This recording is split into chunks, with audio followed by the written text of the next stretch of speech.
Hello সবাইকে, আশা করি সবাই ভালো আছেন। আজকের এই ভিডিওতে আমরা ফ্রিল্যান্সিং নিয়ে যা কিছু জানার আছে পুরো পৃথিবীতে সব কিছু জানার চেষ্টা করব। ফ্রিল্যান্সিং কিভাবে করে, ফ্রিল্যান্সিং করে কিভাবে মাসে 5-10 হাজার ডলার আয় করা যেতে পারে, ফ্রিল্যান্সিং শুরু করবো কেমনে, কোথায় যাব, কাজ পাবো কেমনে, কে কাজ দিবে, কেন কাজ দিবে, ফ্রিল্যান্সিং কী জিনিস, করে কি হবে, না করলে কি হবে, লাভ কি, ক্ষতি কি, মোটামুটিভাবে যা কিছু জানার আছে ফ্রিল্যান্সিংয়ের ব্যাপারে সব কিছু আমরা জানার চেষ্টা করবো এই একটা ভিডিওতে। ভিডিওটা একটু বড় হবে এই কারণে আমি নিচে টাইম স্ট্যাম্প দিয়ে দেবো, যারা ইউটিউবে দেখবেন তাদের জন্য। যারা ইউটিউবে দেখছেন না তারা টাইম স্ট্যাম্প ব্যবহার করতে পারবেন না, কিছু করার নাই। আপনারা একটু টেনে টেনে কষ্ট করে অন্য যেখানেই দেখছেন, ফেসবুকে দেখছেন হয়তো, সেখানে আপনারা একটু কষ্ট করে টেনে টেনে দেখবেন।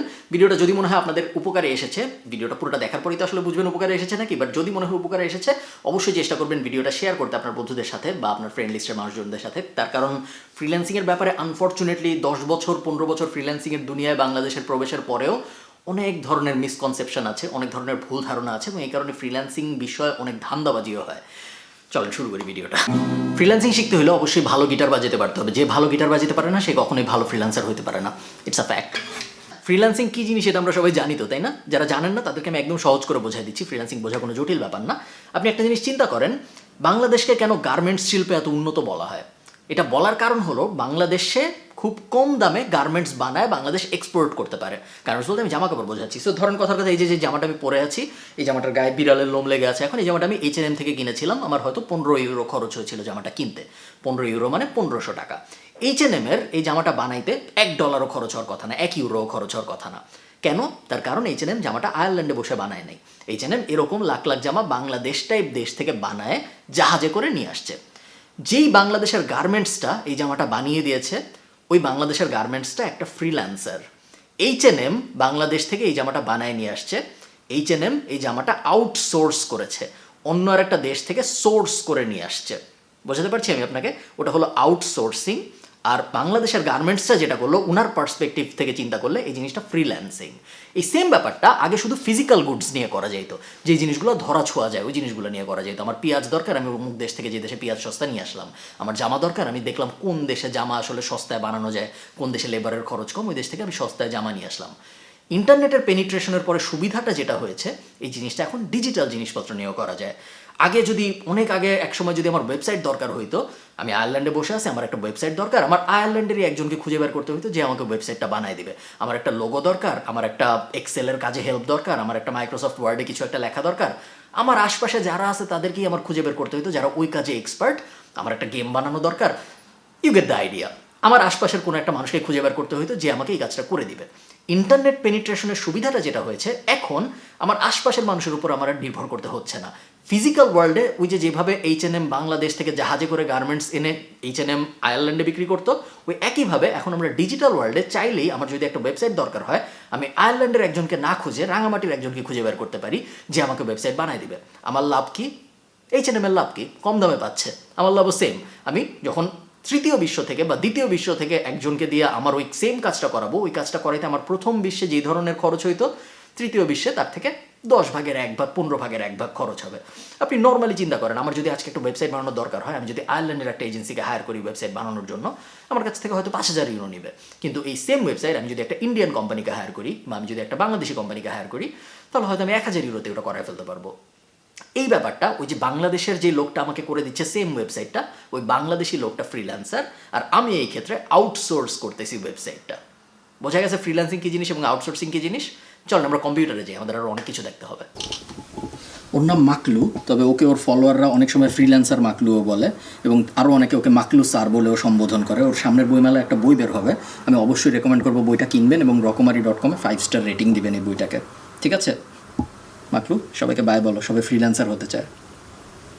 তো আপনার মনে হয়তো প্রশ্ন আসছে যে ভাই আমি সবই বুঝলাম, কিন্তু আমি ক্লায়েন্ট কিভাবে পাবো আসলে? ধরেন আমার একটা স্কিল আছে, আমি লোগো বানাইতে পারি, আমি ওয়েবসাইট বানাইতে পারি, আমি কোডিং করতে পারি, আমি অ্যানিমেশনের কাজ জানি, আমি ভিডিও এডিট করতে পারি। কাজ স্কিলের তো কোনো শেষ নাই, বাট আমার এই স্কিল অনুযায়ী ক্লায়েন্ট আমি কিভাবে খুঁজে পাবো?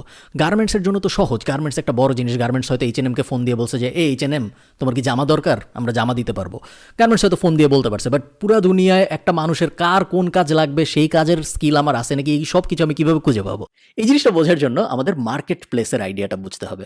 মার্কেট প্লেস হলো এমন একটা জায়গা, আপনারা ফ্রিল্যান্সিংয়ের দুনিয়া মার্কেট প্লেস ওয়ার্ডটা অনেক বেশি খুঁজে পাবেন। মার্কেট প্লেস হলো এমন একটা জায়গা যেখানে ক্লায়েন্টরা বা পোটেনশিয়াল ক্লায়েন্টরা তাদের যে ধরনের কাজ লাগবে ওই ধরনের কাজের কথা বলে পোস্ট করে জব, এবং ওই জব পোস্টগুলো আপনি দেখতে পারবেন। ওই জব পোস্টগুলো দেখে দেখে আপনার যেই জবগুলো মনে হয় আপনি করতে পারবেন, ওই জবগুলো আপনি বিড করতে পারবেন। এই ওয়ার্ডগুলো আমাদের একটু বুঝতে হবে, এগুলো মার্কেট প্লেস, এগুলো ফ্রিল্যান্সিং এর সাথে জড়িত জিনিসপত্র। বিড বলা হয় কেন আমি ঠিক জানি না, বিড একটা নিলামের শব্দ, বাট বিড করা বলতে আসলে ফ্রিল্যান্সিং এর দুনিয়ায় বোঝায় অ্যাপ্লাই করা। সো মার্কেট প্লেস থাকবে, মার্কেট প্লেসে বায়াররা আসবে, মার্কেট প্লেসে ফ্রিল্যান্সাররাও সাইন আপ করবে, এবং তারপরে ওই মার্কেট প্লেসে বায়াররা জব পোস্ট করবে। জব পোস্ট করার পরে সেই জবগুলোর মধ্যে থেকে আপনার যদি মনে হয় এই জবগুলোর মধ্যে এই জবটা আমি পারি, তখন আপনি ওই জবে অ্যাপ্লাই করবেন। অ্যাপ্লাই যখন আপনি করবেন, তখন ওই অ্যাপ্লিকেশনের ভিতরে আপনি বর্ণনা করবেন যে কেন আমি পারি, নর্মাল জব অ্যাপ্লাই করার মতো একটা ব্যাপার। এবং তারপরে আপনি যদি সিলেক্টেড হন, তাহলে ওই বায়ার মার্কেট প্লেসটাকে টাকা দিবে এবং আপনাকে কাজ শুরু করতে বলবে। আপনাকে কিন্তু টাকা দিবে না বেশিরভাগ ক্ষেত্রে, কখনো কখনো আপনাকে কিছু অ্যাডভান্স দিতেও পারে, বাট বেশিরভাগ ক্ষেত্রে কমনলি যেটা হয় সেটা হলো বায়ারটা মার্কেট প্লেসটাকে টাকা দেয়, তারপর আপনি কাজ শুরু করবেন। আপনার কাজ যখন শেষ হবে, আপনি বায়ারকে কাজ জমা দিবেন, তখন মার্কেট প্লেস টাকাটা রিলিজ করে আপনাকে দিবে। সো আমি যদি আমার স্ক্রিনটা আপনাদের দেখাই, আপনারা দেখতে পাচ্ছেন এখানে আমার স্ক্রিন। এটা হলো upwork.com, আর্গুয়েবলি ফ্রিল্যান্সারদের জন্য সবচেয়ে বড় মার্কেট প্লেসের নাম upwork.com। আপনারা আমার প্রোফাইল দেখতে পাচ্ছেন, এখানে দেখতে পাচ্ছেন $30,000 আয় করেছি আমি এবছর। আমি যদি মাই জবস, আপনারা এখানে আমার পুরো জব হিস্ট্রি দেখতে পারবেন, আমার সব কাজকর্মের হিস্ট্রি, কোন কাজ কীরকম করেছি, কাজের রেটিং টেটিং সব কিছু দেখতে পারবেন, পুরো জিনিসটাই পাবলিক। এখানে আমি আরেকটা ব্যাপার বলে রাখি, আপনি যদি কারো কাছ থেকে ফ্রিল্যান্সিং শিখেন এবং সে যদি আপনাকে এরকম কিছু দেখাইতে না পারে, তার মানে হলো সে আসলে নিজে ফ্রিল্যান্সিং করে খুব ভালো করতে পারে নাই জীবনে, এবং নিজে যে ফ্রিল্যান্সিং করে খুব ভালো করতে পারে নাই, তার কাছ থেকে আসলেও ফ্রিল্যান্সিং শেখা উচিত নাকি, এটা নিয়ে আপনার একটু ভাবা উচিত। আমার মতে উচিত না। আমি যদি মাই জবসে যে আপনি দেখবেন, এখানে আমি একটু আগে যখন লগ ইন করেছি তখন আমি খেয়াল করেছি, আগে দেখি নেই, আমার এখানে $19,000 মতো এখনও আছে, যেটা আমি উঠাই নাই, এটা অনেক দিন ধরে এখানে আছে। তার কারণ যদিও এখন আর আমি ফ্রিল্যান্সিং করি না, কিন্তু আমার অনেকগুলো পুরানো ক্লায়েন্ট আছে যাদের আমি এখনও রেগুলারলি আপওয়ার্কেই বিল করি। এদেরকে আমি ক্লায়েন্ট পেয়েছি যখন আমি ফ্রিল্যান্সার ছিলাম ওই সময়, এবং এখনও গত 3, 4, 5 বছর ধরে আমি তাদের সাথে কাজ করে যাচ্ছি। এবং যেহেতু তাদের সাথে আমার পরিচয় আপওয়ার্কে, আমি এখনও তাদেরকে প্রত্যেক সপ্তাহে, প্রত্যেক মাসে আপওয়ার্কেই বিল পাঠাই, এবং তারপরে তারা আপওয়ার্কেই আমাকে টাকা দেয়। তো এটা হলো একটা মার্কেট প্লেসের উদাহরণ। এটা একটা general market place. General market place মানে হলো এই মার্কেট প্লেসে সব ধরনের কাজ পাওয়া যায়। আমি যদি google.com-এ যাই এবং আমি যদি আপওয়ার্ক স্কিল লিস্ট লিখে গুগল করি, এবং তারপরে এই যে hire top freelancers by category, এটা যদি আমি ওপেন করি upwork.com/hire, আপনি দেখতে পারবেন এইখানে হাজার হাজার স্কিলের লিস্ট দেয়া আছে, যেই সব স্কিলের ওপরে আপওয়ার্কে জব আছে।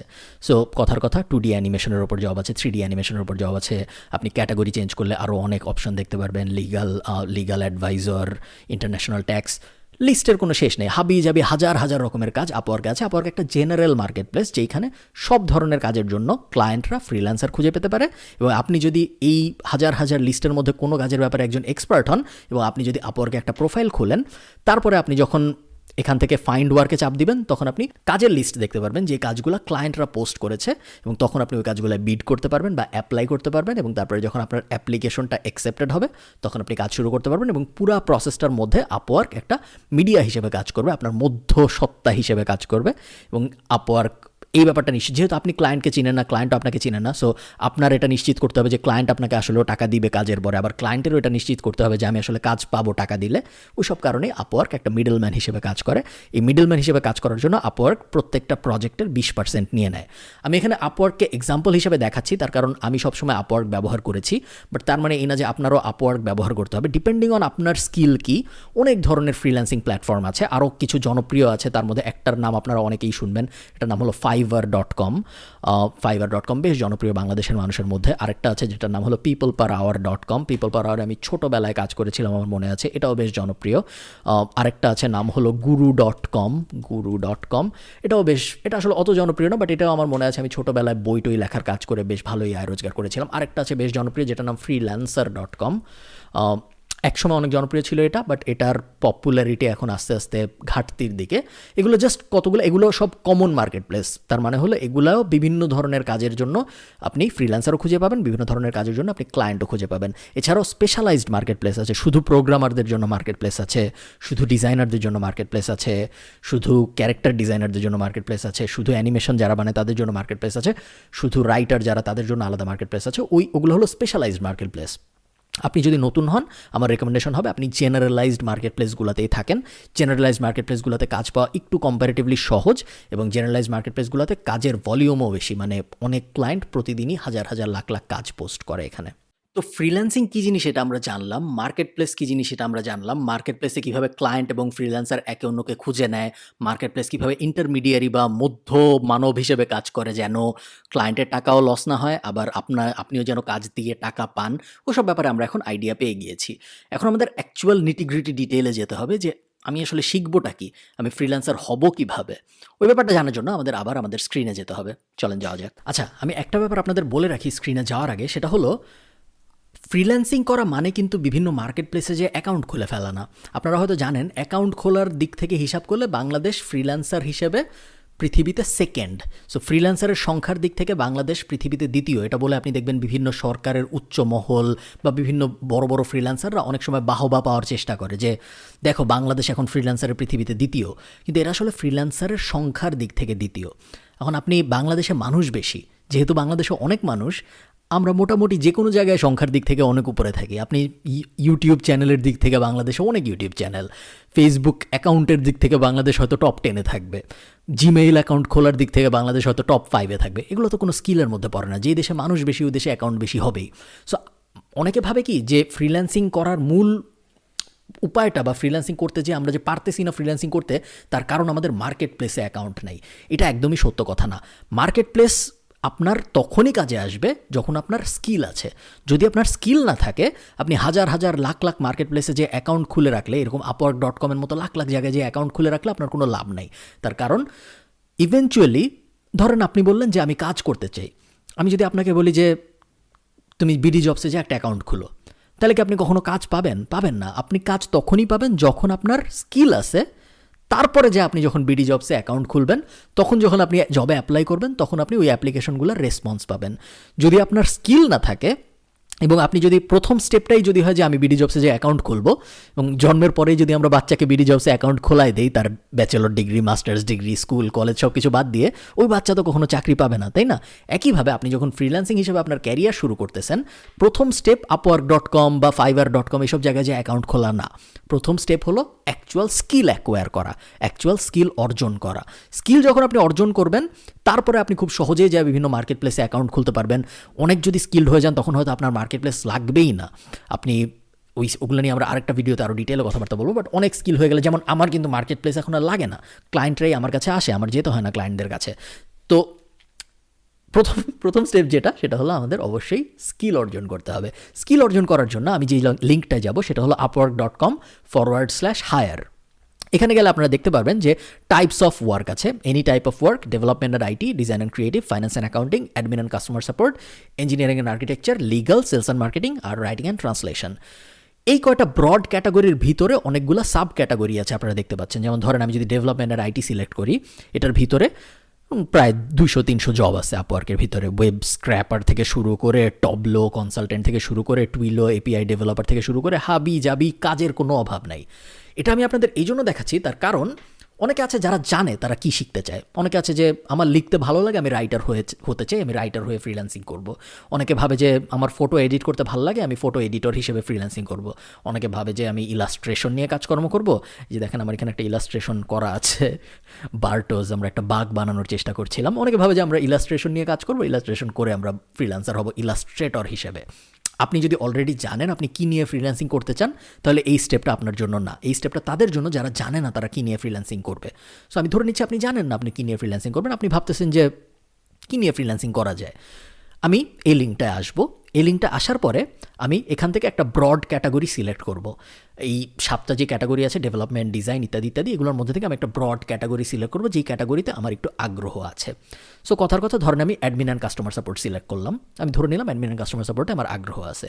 নেক্সট কাজ, অ্যাডমিন অ্যান্ড কাস্টমার সাপোর্টের ভিতরে আমি 38টা সাব সেগমেন্ট দেখতে পাচ্ছি। এখন আমার চিন্তা করতে হবে এগুলোর কোনটার ভিতরে আমার আগ্রহ আছে। ধরেন আমি ঠিক করলাম আমার ট্রান্সক্রিপশনের উপরে আগ্রহ আছে, বা আমি আরও সহজ কিছু ধরি, ধরেন এক্সেল এক্সপার্ট, এটা আমি সিলেক্ট করলাম। এক্সেল এক্সপার্ট আমি যখন সিলেক্ট করবো আমি ফ্রিল্যান্সারদের দেখতে পারবো যেই ফ্রিল্যান্সাররা এক্সেল এক্সপার্ট হিসেবে খুব ভালো করতেছে এখন আপওয়ার্কের ভিতরে। এখন আমি যেটা করব, আমি সি মোরে ক্লিক করবো। আমি অনেকগুলো জব যে ফিল আপ করেছে অলরেডি এরকম একজনের প্রোফাইল খুঁজতে চাই। সো এই যে সাবুকে, উনি 111টা জব ফিল আপ করেছে আমি দেখতে পাচ্ছি, মানে উনি 111টা প্রজেক্টে কাজ করেছে এ পর্যন্ত। সো আমি যদি সি মোরে ক্লিক করি, সি মোরে ক্লিক করলে ওনার প্রোফাইলটা ওপেন হবে। একটু আগে আমি ভিডিওর শুরুতে যেরকম আমার প্রোফাইল ওপেন করে দেখাচ্ছিলাম সেরকম আমরা সাবু কুমারের প্রোফাইলটা ওপেন করলাম। এখন উনি $10,000 আয় করেছে এখন পর্যন্ত, এবং কত ডলার আয় করেছে এটা আমাদের দেখতে হবে। তার কারণ আমরা জানতে চাই যে স্কিলটা আমরা সিলেক্ট করতেছি ওই স্কিলে অলরেডি সাকসেসফুল ফ্রিল্যান্সার আছে নাকি। যদি আমরা দেখি যে স্কিলটা আমরা সিলেক্ট করছি ওই স্কিলের ভিতরে মাত্র 5টা ফ্রিল্যান্সার আছে, তাদের কেউই $500 বেশি আয় করে নেই, তাহলে ওই স্কিলটা সিলেক্ট করা উচিত হবে না, কারণ ওই স্কিলের ভিতরে হয়তো এনাফ কাজই নেই। এক্ষেত্রে আমরা দেখতে পাচ্ছি $10,000 আয় করেছে উনি, এবং আমরা যদি একটু নিচে নামি আমরা জবগুলো দেখতে পারবো। জবগুলো আমরা খুব ভালো মতো পড়বো, কারণ জবগুলো পড়লে আমরা বুঝতে পারবো ওই ধরনের জব আমি করতে চাই নাকি। সো প্রথম জবটা যেটা উনি ফিল আপ করেছে, উনি অগাস্টের 5 তারিখে এই জবটা করেছে। অগাস্টের 5 থেকে নভেম্বরের 25 তারিখ পর্যন্ত উনি এই কাজটা করেছে। সো আমি যদি জবটার ওপরে ক্লিক করি এবং তারপরে এটা একটা প্রাইভেট জবের ডিটেলস দেখা যায় না। সো আমি যদি ওটায় ক্লিক না করে আরেকটা জবে ক্লিক করি যেটা ওপেন, ধরেন কথার কথা আমি সেকেন্ড পেজে যাই, ওনার অনেক জব আমরা দেখতে পাচ্ছি, ক্লিক করলাম, জব ডেসক্রিপশন দেখতে পাচ্ছি আমরা। জব ডেসক্রিপশন কি? We are looking for manual data entry professional who can work for us in short term assignment, we have to start work immediately, if you have dedicated work nature please apply. So একটা client এই জিনিসটা লিখে post করেছিল, তাদের একটা data এন্ট্রির মানুষ দরকার। এরপরে এই সাবুজে উনি অ্যাপ্লাই করেছে, এবং উনি অ্যাপ্লাই করার পরে উনি এই কাজটা পেয়েছে। কাজটা পাওয়ার পরে উনি কত টাকা পেয়েছে? $60 পেয়েছে সম্ভবত এই জবটা থেকে, এটাই ক্লিক করেছিলাম না। সো এইগুলো এইভাবে যখন আপনি প্রত্যেকটার জবের ডেসক্রিপশন পড়বেন, আবারও আমরা ব্যাকে চলে যাব, ব্যাকে চলে যেয়ে আমরা আরেকটা ক্যাটাগরি সিলেক্ট করব, আরেকটা ক্যাটাগরি সিলেক্ট করে আবার ওখান থেকে ফ্রিল্যান্সার সিলেক্ট করব, ফ্রিল্যান্সার সিলেক্ট করে ওই ফ্রিল্যান্সার কী কী জব করেছে ওই জবগুলোর ডেসক্রিপশন পড়ব। এই পুরো প্রসেসটা আমরা যখন বারবার রিপিট করতে থাকবো তখন আমরা খুব সহজে না, আপনার হয়তো 7 থেকে 10 দিন লেগে যাবে, বাট ইভেনচুয়ালি আমরা বুঝে যাব যে আমরা কোন ক্যাটাগরিতে কোন স্কিলের আন্ডারে কাজ করতে চাই, কোন স্কিলটা আমরা আসলে শিখতে চাই। ওটা যখন আমরা সিলেক্ট করে ফেলতে পারবো যে কোন স্কিল আমরা শিখতে চাই, তারপরেই আমরা অ্যাকচুয়ালি নেক্সট স্টেপে মুভ করতে পারবো, যেটা হলো সেই স্কিলটা অ্যাকচুয়ালি শেখা। আমাদের কিন্তু এখনও আপওয়ার্ক বা এরকম কোনো মার্কেট প্লেসে অ্যাকাউন্ট খোলার কোনো দরকার নেই, আমরা এখনও স্কিলই শিখি নেই, আমরা এখনও স্কিল শেখার ফেজে আছি। আমরা মার্কেট প্লেসের ভিতরে গিয়েছি, আমরা মার্কেট প্লেসে রিসার্চ করছি, তার কারণ আমরা জিনিসটা টপ ডাউন স্টাইলে করতে চাই। আমরা আগে দেখতে চাই কী কী জবের ডিমান্ড আছে, তারপর ওখান থেকে ব্যাক ট্র্যাকে এসে ওই জিনিসগুলো শিখতে চাই। উল্টা না, অনেকে আছে আমরা আগে শিখি তারপর যাই দেখি আপওয়ার্কে ওই রিলেটেড কোনো কাজই নেই, তখন তো আমাদের পুরো শেখাটাই ওয়ার্থলেস হয়ে গেল, তাই না? সো আমরা উল্টাভাবে করবো, আমরা আগে আপওয়ার্কে যাব, বা আপওয়ার্কে যেতে হবে তা না, আপনি সেম কাজ ফাইবারে যেও করতে পারেন, যে কোনো মার্কেট প্লেসে যে আপনি করতে পারেন। দেখেন এই যে উপরে গ্রাফিক ডিজাইন, ডিজিটাল মার্কেটিং, বিভিন্ন ক্যাটাগরি আছে, ক্যাটাগরির ভিতরে সাব ক্যাটাগরি আছে, ওই সাব ক্যাটাগরির কোনো একটা যদি আপনি সিলেক্ট করেন তাহলে ওই সাব ক্যাটাগরির ভিতরে বিভিন্ন গিগ দেখতে পারবেন আপনি। এটা 22টা বিক্রি হয়েছে, এটা 205টা বিক্রি হয়েছে, এটার 71টা বিক্রি হয়েছে। সো আমরা বুঝতে পারি মোটামুটিভাবে কভার লেটারের একটা ডিমান্ড আছে মার্কেটে। এই ব্যাপারটা বোঝা জরুরি যে কোন জিনিসের ডিমান্ড আছে মার্কেটে। না বুঝে আমরা হঠাৎ করেই যদি একটা জিনিস শেখা শুরু করি, ওইটা আমার বড় ভাই শিখছে দেখে বা ওই বিষয়ে কোচিং আছে দেখে, এবং তারপরে যখন আমরা সব শেখা শেষ করে আপওয়ার্ক বা এরকম মার্কেট প্লেসে কাজ করতে যাব, তখন যখন আমরা দেখবো কাজ নাই, তখন কিন্তু আমাদের পুরো ব্যাপারটা হতাশার জীবন হয়ে যাবে। ওটা করা যাবে না। অ্যাকচুয়াল স্কিল কী শিখবো এটা আমরা এখন ডিসাইড করে ফেললাম। নেক্সট স্টেপ হলো ওই স্কিলটা অ্যাকচুয়ালি শেখা। এটা সবচেয়ে গুরুত্বপূর্ণ স্টেজ। এই স্টেজ যদি ঠিক মতো না হয় তাহলে অন্য কোনো কিছুর কোনো মানে নেই। অনেক মানুষ আছে যাদের সব কটা ফ্রিল্যান্সিং মার্কেট প্লেসে অ্যাকাউন্ট আছে, বাট তাদের অ্যাকচুয়াল স্কিলটাই নেই, এই কারণে তাদের কোনো আয় রোজগার নেই। অনেকে আছে অল্প একটু কাজ পারে, হাজার মার্কেট প্লেসে অ্যাকাউন্ট, কিন্তু তাদের মাসে ইনকাম দেখা যায় $50 ক্রস করে না। $50 বা $100 আয় করার জন্য ফ্রিল্যান্সিং করার কোনো দরকার নেই। $100 মানে মাত্র 8,000 টাকা। 8,000 টাকা আয়ের জন্য ফ্রিল্যান্সিং করে কোনো লাভ নেই। 8,000 টাকা আয়ের জন্য অন্য আরও অনেক ভালো ভালো উপায় আছে। যে কোনো ধরনের ব্যবসা, ফেসবুক কমার্সও শুরু করলে আপনি ফ্রিল্যান্সিংয়ের থেকে অনেক সহজে 8,000 টাকার ইকুইভ্যালেন্ট থেকে অনেক বেশি আয় করে ফেলতে পারবেন। যাও, আমি র্যান্ট শেষ করি। কোনো কিছু শেখার জন্য ফার্স্টেই আপনার যে কাজটা করতে হবে সেটা হলো আপনার নেইবারহুড এফেক্ট ফলো করতে হবে। নেইবারহুড এফেক্ট কী জিনিস? নেইবারহুড এফেক্টের মানে হলো আমরা যেখান থেকে ইনফরমেশন কনজিউম করি ওই জায়গায় আমরা যা শিখতে চাই তা আমরা অটোমেটিক্যালি প্লেস করে দিব, যেন নেক্সট টাইম আমরা যখন ওই জায়গায় যাব কনজিউম করতে কোনো কিছু, তখন আমরা যেন এই জিনিসটা ন্যাচারালি ওখানে পাই। আমি একটা এক্সাম্পল দিয়ে বলি, তাহলে আপনাদের বুঝতে খুব সুবিধা হবে। যেমন ধরেন আমি ঠিক করলাম আমি এক্সেলের কাজ শিখব। এখন আমি যেটা করব, আমি ইউটিউবে যাব, কিছু আজাইরা চ্যানেল আনসাবস্ক্রাইব করব এবং এক্সেল রিলেটেড কিছু চ্যানেলে সাবস্ক্রাইব করব। এতে করে যেটা হবে, কালকে যখন আমি ইউটিউবে এমনিই মজা করতে যাব, এমনিই নর্মাল ভিডিও দেখতে যাব, তখন আমি কিছু এক্সেলের ভিডিও দেখতে পারবো আমার ইউটিউবের হোম পেজে। সো ন্যাচারালি যখন ওই জিনিসটা আমার চোখের সামনে আসতে থাকবে, তখন আস্তে আস্তে আমি ওই বিষয়ে ক্লিক করা শুরু করবো এবং জানা শুরু করব। এটা কি বলে নেইবারহুড এফেক্ট। এবং এই জিনিসটা আপনার শুধু ইউটিউবে করতে হবে তা না, আপনি ফেসবুকে যান, আজাইরা কিছু গ্রুপ থেকে লিভ নেন এবং তারপরে এক্সেল বিষয়ে কিছু গ্রুপে জয়েন করেন। এতে করে যেটা হবে, কালকে যখন আপনি ফেসবুকে লগ ইন করবেন, আপনি হয়তো লগ ইন করছেন আপনার বন্ধুর ছবিতে কমেন্ট করতে, কিন্তু ওই বন্ধুর ছবিতে কমেন্ট করার সময় উপরে বা নিচে আপনি দেখবেন যে কয়েকটা গ্রুপের পোস্ট, যে গ্রুপের পোস্টগুলো ইম্পর্টেন্ট। সেম জিনিস আমরা রেডিটে করতে পারি, টুইটারে করতে পারি। আপনি যদি পডকাস্ট শোনেন তাহলে কিছু পডকাস্টে সাবস্ক্রাইব করেন, যে পডকাস্টগুলো আপনার স্কিলের ওপরে।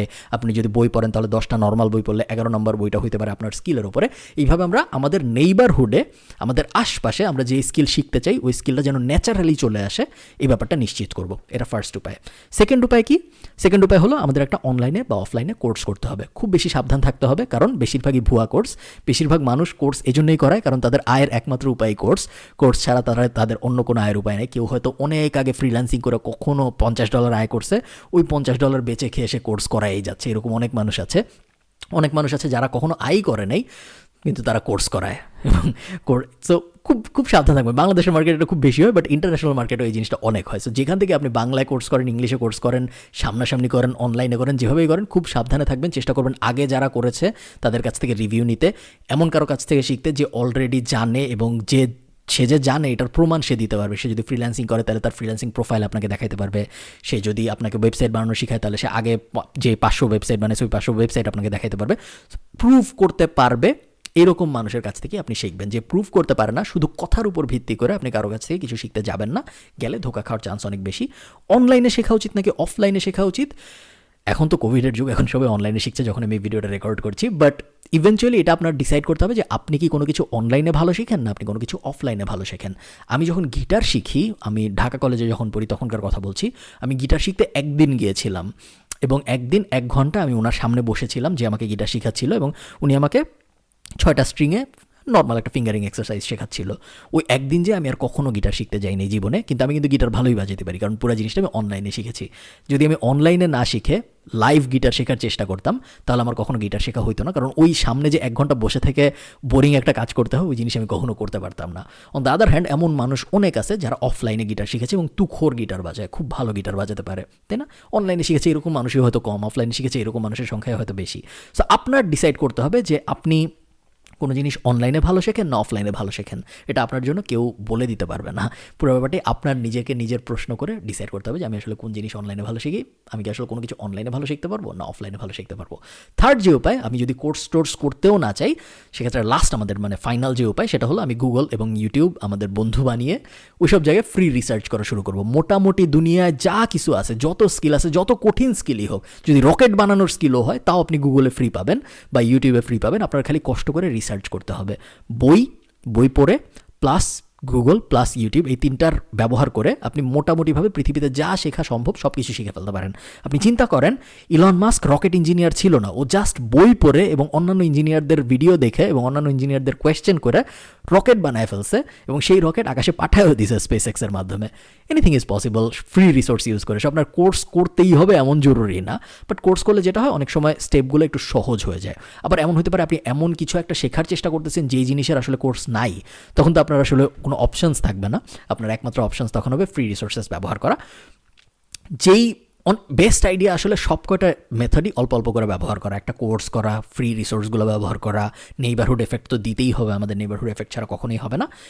এবং এই 3টার বাইরে আপনার আগে ওই ইন্ডাস্ট্রিতে, যেই স্কিল ইন্ডাস্ট্রিতে আপনি কাজ করতে চাচ্ছেন, যেই স্কিল আপনি আগের স্টেজে সিলেক্ট করেছিলেন, ওই স্কিলের এমন কোনো মানুষের সন্ধান যদি আপনি পান, আপনি যেহেতু নেইবারহুডে আছেন এখন, তার মানে আপনি ওই সেম ফেসবুক গ্রুপগুলো আছেন, সেম ইউটিউব চ্যানেলগুলো আছেন, সেম রেডিট অ্যাকাউন্টগুলো আছেন, ওই মানুষগুলোকে জিজ্ঞেস করেন তারা কীভাবে শিখছে।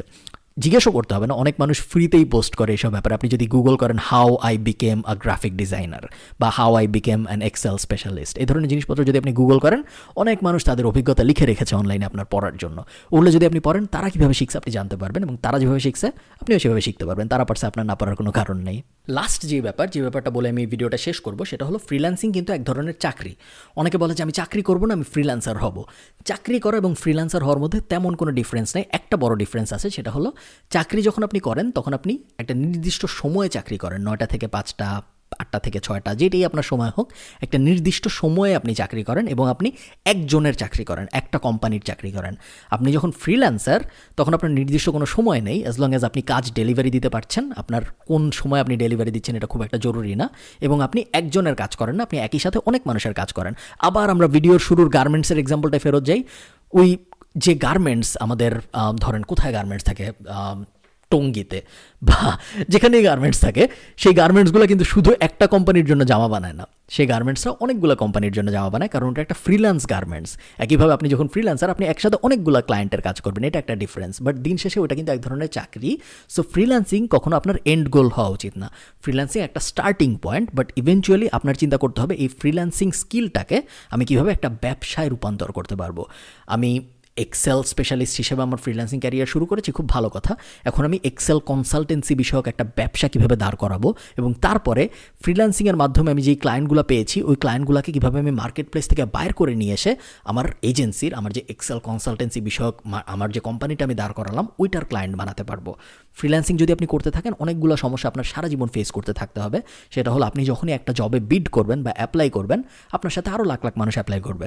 আপনি যখন বিডি জবসে বা আপনি যখন ইস্টার্ন ব্যাংক লিমিটেডে বা ব্র্যাক ব্যাংকে অ্যাপ্লাই করেন, আপনার সাথে শুধু বাংলাদেশি মানুষ অ্যাপ্লাই করে। বাট আপনি যখন একটা ফ্রিল্যান্সিংয়ে কোনো একটা জবে বিড করবেন বা অ্যাপ্লাই করবেন, আপনার সাথে পুরো পৃথিবীর ওই স্কিলড মানুষজন অ্যাপ্লাই করবে। সো কম্পিটিশন অনেক বড়। ওই কম্পিটিশনের মধ্যেই যদি আপনি বছরের পর বছর ফ্রিল্যান্সার হিসেবে থেকে যান, তাহলে আস্তে আস্তে আপনার ডিক্লাইন করা শুরু হবে এবং নতুন নতুন যারা আছে তারা রাইজ করা শুরু করবে। ওই জিনিস আপনি করতে চান না, ওই জিনিস করতে চাওয়ার কোনো কারণও নেই। এই কারণে যত তাড়াতাড়ি সম্ভব আপনার উচিত হবে ফ্রিল্যান্সার হিসেবে আপনার ক্যারিয়ার শুরু করতে, বাট ইভেনচুয়ালি ফ্রিল্যান্সিং থেকে বের হয়ে নিজের একটা কোম্পানি দাঁড় করায় ফেলতে। কোম্পানি কীভাবে দাঁড় করাইতে হবে, ফ্রিল্যান্সার থেকে মুভ করে কীভাবে এজেন্সি লাইফে চলে যেতে হবে, বা ফ্রিল্যান্সিং আমি যে স্কিলটা নিয়ে করতাম ওই স্কিলটাকেই কীভাবে আমি কনভার্ট করে একটা ব্যবসায় রূপান্তর করব, এই বিষয়ে আমি হয়তো অন্য কোনো একটা ভিডিওতে কথা বলবো। যদি আপনারা আসলেই চান আমাকে জানাবেন কমেন্টে। ভালো থাকেন সবাই। এই ভিডিওটা অনেক বড় হয়ে গিয়েছে, আমি দুঃখিত এই ভিডিওটা বড় হয়ে গেছে এই জন্য, বাট আশা করি আপনারা কিছু শিখতে পেরেছেন। ভালো থাকবেন, দেখা হবে পরের ভিডিওতে। টাটা।